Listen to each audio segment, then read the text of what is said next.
Hello மக்களே, எல்லோருக்கும் வணக்கம். இன்னைக்கு மிலாடி நபி மற்றும் ஓணம் பண்டிகை கொண்டாடும் அனைத்து நண்பர்களுக்கும் இனிய நல்வாழ்த்துக்கள். வாங்க இன்னைக்கு நம்ம வீட்டில் என்ன சமையல்னு பார்க்கலாம். இன்னைக்கு பிரேக்ஃபாஸ்ட்டுக்கு சூடான தோசையும் சின்ன வெங்காய கார சட்னியும் தான் செஞ்சேன். உங்களுக்கு இந்த கார சட்னி ரொம்ப பிடிக்குமான்னு சொல்லுங்கள். அடுத்தது நம்ம லஞ்ச் என்னன்னு பார்க்கலாம் வாங்க. சுட சுட சோறு,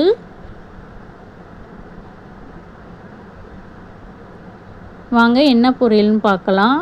கோஸ் பொரியல் தான் பண்ணியிருக்கேன். இந்த கோஸ் பொரியலில் ஒரு 3 முட்டையை உடச்சி ஊற்றி செஞ்சுருக்கேன். இதுமாரி கோஸ் பொரியலில் முட்டை ஊற்றி சேர்த்து உங்களுக்கு பிடிக்குமான்னு சொல்லுங்கள் கமெண்ட் பாக்ஸில். அடுத்தது காரக்குழம்புல கத்திரிக்காய், உருளைக்கிழங்கு, சுண்டைக்காய் கொஞ்சம் இருந்தது, எல்லாத்தையும் போட்டு நான் காரக்குழம்பு வச்சுருக்கேன். இந்த காரக்குழம்பு செய்கிறப்ப நம்ம கொஞ்சமாக உருளைக்கிழங்கு போட்டு செய்கிறப்ப செம்ம டேஸ்ட்டாக இருக்கும். எனக்கு ரொம்ப பிடிக்கும். உங்களுக்கும் ரொம்ப பிடிக்குமான்னு சொல்லுங்கள். பிடிச்சிருந்தா ஒரு ஹார்ட்டின் கொடுங்க. இந்த சமையல் உங்களுக்கு பிடிச்சிருந்தா லைக் பண்ணுங்கள். மறக்காமல் நம்ம சேனலையும் கொஞ்சம் சப்ஸ்கிரைப் பண்ணுங்கள்.